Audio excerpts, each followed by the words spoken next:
तो hello guys, hello student. आज कुछ अलग बोल रहे हैं, स्टूडेंट बोल रहे हैं। तो अच्छा चलिए, हेलो गाइस जो है, हेलो स्टूडेंट। तो मैं excretory product and there elimination पढ़ा रहा था। क्लास 11th का है, जूलॉजी चैप्टर है। तो थर्ड या फोर्थ होगा, आप लोग ध्यान में नहीं है। मतलब इतना समझिए कि एक्सक्रिएशन पढ़ा रहे थे, excretory product and there elimination, जिसमें मैंने ह्यूमन एक्सक्रिएटरी सिस्टम कंप्लीट कर दिया था। उसके बाद यूरिन फॉर्मेशन कंप्लीट कर दिया था, जो 2 लेक्चर में हमको लगा है। पार्ट 1 और पार्ट 2 कर दिए हैं, जैसे लेक्चर 7 का। तो उसमें आप देख सकते हैं प्ले लिस्ट में भी जाके, वहाँ प्ले लिस्ट बना हुआ है यूरिन फॉर्मेशन अगर देखना है। तो पहला लेक्चर जो है उसमें फिल्ट्रेशन का बात हम किए हैं, और दूसरा चैप्टर जो है उसमें हम बात की है रीएब्जॉर्प्शन और सेक्रेशन का।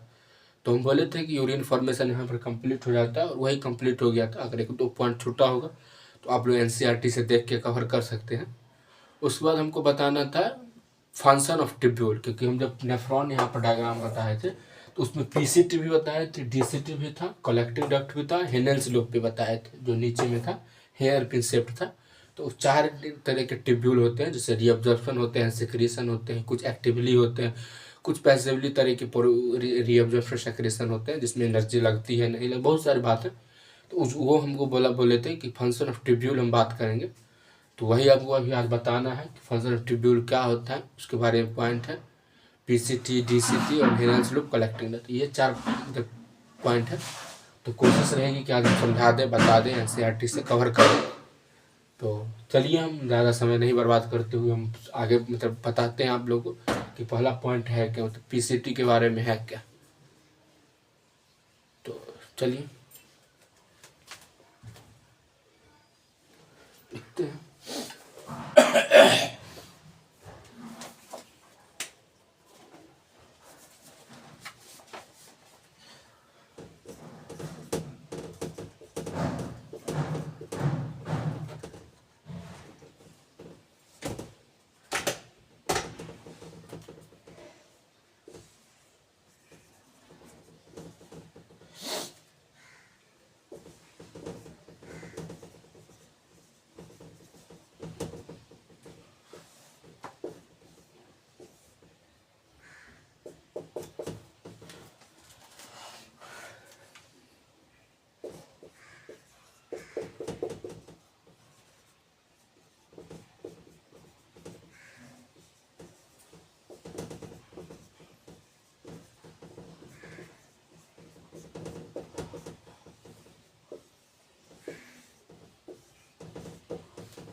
पहला आ जाता है प्रोक्सिमल कन्वोल्यूटेड ट्यूब्यूल। इसके बारे में 4-5 जो पॉइंट है वो हम समझाते हैं, बताते हैं, लिखते हैं। तो साथ साथ आप लिखिएगा, क्योंकि हमको समय ना लगे लिखने में, रुकने में। तो साथ साथ भी आप लिखिएगा, उसके बाद हम समझाएंगे क्या है।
तो ये लिखिए, ये 5 पॉइंट था इसके बारे में, पीसीटी के बारे में समझाते हैं क्या क्या पॉइंट है 5।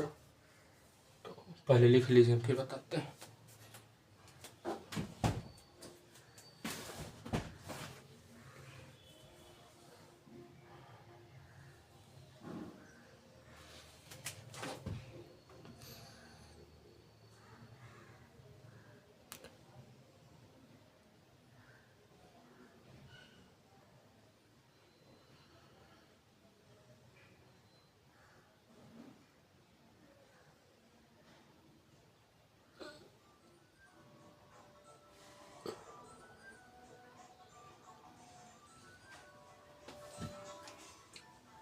लिख लिए होंगे, अगर बाई चांस नहीं लिखे होंगे तो हम हट गए तो वीडियो को पॉज कर लीजिएगा और लिख लीजिएगा क्या है पॉइंट, क्योंकि बहुत ही डिटेल में बता रहे हैं। इससे ज़्यादा एनसीईआरटी में भी नहीं होगा और इससे ज़्यादा पढ़ना भी नहीं, इसी से क्वेश्चन भी आता है। पहला point, it is lined by simple cuboidal brush border epithelium. अब पूछेगा जो पीसीटी कौन सा टिश्यू से बना होता है, तो simple cuboidal brush border epithelium से। ये पॉइंट एक याद रखिएगा कि इससे क्वेश्चन आता है, सिंपली याद रखना होगा आपको कि सिंपल क्यूबॉइडल ब्रश बॉर्डर क्यों होता है। तो ब्रश बॉर्डर को रीअब्जॉर्प्शन, ब्रश होता है ना, ब्रश की तरह दिखेगा, वो रीअब्जॉर्प्शन में मदद करता है, इसलिए ब्रश बॉर्डर एपिथेलियम होता है। तो आपको याद रखिएगा कि रीअब्जॉर्प्शन करता है इसलिए ब्रश ऑर्डर होता है और सिंपल क्यूबॉइडल होता है। This increase the surface area of हम बोले ना रीअब्जॉर्प्शन है ना, रीअब्जॉर्प्शन के लिए सरफेस एरिया को इंक्रीज करता है। 70 से 80% जो होते हैं ना इलेक्ट्रोलाइट्स एंड वाटर होते हैं जो रीअब्जॉर्ब हो जाते हैं, रीअब्जॉर्प्शन होते हैं उसमें 70 से 80% इलेक्ट्रोलाइट्स एंड वाटर होते हैं जो रीअब्जॉर्ब हो जाते हैं। Nearly all of the essential nutrients is absorbed, मतलब हमारे बॉडी के लिए जो इसेंशियल जरूरी के न्यूट्रिएंट्स हैं, एलिमेंट्स बहुत सारे हैं, वो सब एब्जॉर्ब हो जाते हैं इस पीसीटी के through. It's also help to maintain pH को मेंटेन में, बॉडी के पीएच को मेंटेन करने में मदद करता है। इस also helps to maintain ionic balance of the body, मतलब आयोनिक बैलेंस एसिड के कम बेस के जो होता है उसको मेंटेन करने में मदद करता है। और ये दोनों क्यों होता है ना, मेंटेन पीएच और आयोनिक बैलेंस, ये क्यों होता है, तो सेलेक्टिव सेक्रीशन होता है हमारे बॉडी में H+ आयन का, NH3 का और K+ आयन का, ये पिछले वीडियो में बताए थे, into the filtrate and absorption of bicarbonate from it. तो ये था, ये दोनों पॉइंट से जो है ना, ये दोनों पॉइंट इससे कोरिलेट कर रहा है, तो ये तीनों आप याद रखें इसलिए कर दिए। तो आप समझ गए होंगे ये क्या है इसके बारे में। अगर कोई पॉइंट समझ में नहीं आए होगी तो हम कमेंट कर दीजिएगा, हम बता देंगे आपको यहाँ ये पॉइंट था नहीं था। तो इतना ही था इसके बारे में, पीसीटी के बारे में। उसको हम सोच रहे हैं कि एक डायग्राम बारे में बता देते हैं, पहले लिख मिटाते हैं, हम आगे बढ़ते हैं।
वही है reabsorption of peace in PCT का डायग्राम है जो बताए थे अभी।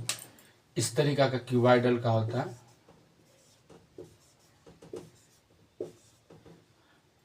ठीक से बना लीजिए, क्यूब शेप का है ना क्यूबाइडल। ब्रश बॉर्डर होता है। ये रीअब्जॉर्प्शन में मदद करते हैं 70 से 80% H2O electrolyte nearly all nutrients हो जाते हैं। ट्यूबुलर सिक्रीशन यहाँ पर होता है NH3 का, H+ आयन का, पोटेशियम आयन का, जो हेल्प करता है रीअब्जॉर्प्शन में। तो ये भी बना लीजिए कि आपको एग्जाम मतलब डायग्राम के थ्रू रिवीजन हो जाएगा सारा पॉइंट का। हाँ, डायग्राम के थ्रू आपको एक बार डायग्राम देख लीजिएगा तो इम्पोर्टेंट पॉइंट जो है ना यहाँ पर हम बता दी क्या चीज़ का बना होता है, क्या करता है, क्या करता है। तो आप लोग को ध्यान में आ जाएगा कि हाँ इसके बारे में इतना ही पॉइंट था। और सब पॉइंट है एनसीईआरटी आपको पढ़ना ही पड़ेगा, लेकिन हाँ एक तरह से मेन पॉइंट यहाँ पर हम कवर कर दिए। उसको बना लीजिए, फिर हम आगे बढ़ते हैं।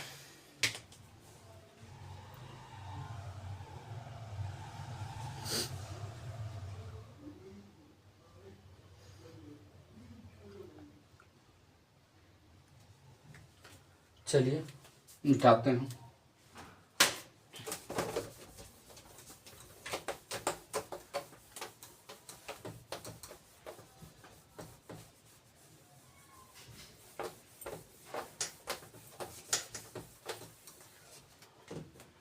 उसके बाद हम आगे बढ़ते हैं जिसमें हेनेल्स लूप कहा जाता है। दूसरा पॉइंट पीसीटी हो गया, उसके बाद हम हेनेल्स लूप बताते हैं। तो चलिए हेनेल्स लूप के बारे में हम लिखते हैं, समझते हैं क्या है नहीं है।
पहला पॉइंट है इसमें हेलेस लूप में मिनिमम एब्जॉर्प्शन होता है असेंडिंग लिम्ब में। ये पॉइंट याद रखिएगा कि मिनिमम एब्जॉर्प्शन किस में होता है, असेंडिंग लिम्ब में, डिसेंडिंग लिम्ब में।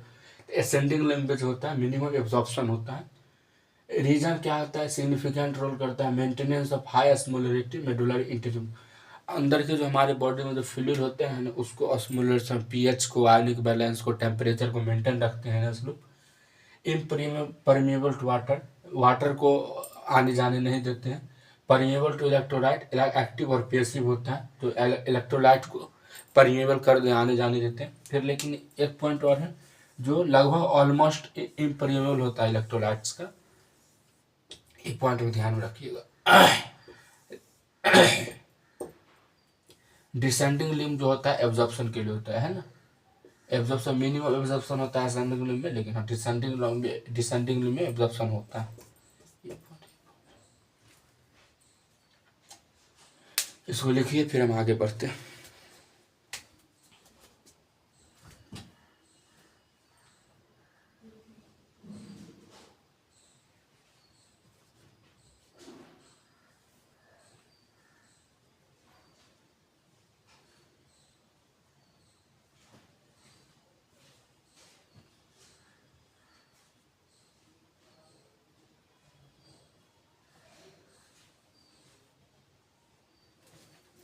फिर मिटाते हैं, हम आगे बढ़ते हैं। ये बहुत लंबी वीडियो हो जा रही है।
हेलेस लूप में था, यहाँ पर इलेक्ट्रोलाइट का परमेबल हो जाता है, यहाँ पर परमेबल हो जाता है, और डिसकंसेंट्रेशन द फिल्ट्रेट, फिल्ट्रेट को कंसंट्रेशन में मदद करते हैं परमेबल इम्परमेबल का। इसके बारे में बता देते हैं। Therefore as the concentration filter pass upward, upward की ओर पास होते हैं, इट्स गेट डाइल्यूट हो जाते हैं due to passage of electrolyte, है ना, इलेक्ट्रोलाइट का। तो यहाँ पर इलेक्ट्रोलाइट के पैसेज के कारण जब ये ऊपर की ओर जाता है तो डाइल्यूट हो जाता है टू द मेडुलरी फ्लूइड, है ना। ये सब फ्लूइड है, इसमें जो भरा हुआ है इस सब में सब फ्लूइड है। तो यही था हेंडल्स लूप के बारे में, क्योंकि नेफ्रॉन का स्ट्रक्चर देखे होंगे आप, ऐसे ही था, है ना, था ना, ऐसे ही आप लोग गौर से किए होंगे, तो नीचे की ओर से ऐसे ही यू शेप का था। तो यही था, इतना ही था। तो आप लोग शायद समझ गए होंगे, पॉइंट लिख लिए होंगे अच्छे से, और कुछ नहीं समझ में आया होगा तो मुझे कमेंट करके बता दीजिएगा कि हाँ ये पॉइंट हम नहीं समझे, नहीं लिख पाए। तो आप लोग नहीं लिख पाए का मतलब कि आप वीडियो पॉज करके भी लिख सकते हैं, नहीं समझे होंगे तो मुझे कमेंट करके बताइएगा, हम उसको आगे अगले वीडियो समझाने की कोशिश करेंगे। तो यही था, 2 पॉइंट हम बता दिए, और DCT और कलेक्टिंग डक्ट जो है वो अगले वीडियो में बता देंगे, कल के वीडियो में। कल जो जब भी वीडियो आए तो DCT और कलेक्टिंग डक्ट उसमें हम समझा देंगे। तो यही दो पॉइंट आज हो गया, 2 पॉइंट कल हम बता देंगे जब भी वीडियो है। तो यही था आज का वीडियो। तो आशा करते हैं कि शायद आप लोग समझ गए होंगे। तो अगर वीडियो अच्छी लगी हो तो चलिए वीडियो को पहले एंड करते हैं। तो वीडियो अच्छी लगी हो तो वीडियो को लाइक कर दीजिएगा, चैनल को सब्सक्राइब कर दीजिए, और वीडियो को शेयर कीजिए, और कमेंट करके बताइए कैसा लगा, समझ में आया नहीं आया। तो चलिए मिलते हैं अगले वीडियो में, तो तक के लिए बाय बाय, टेक केयर।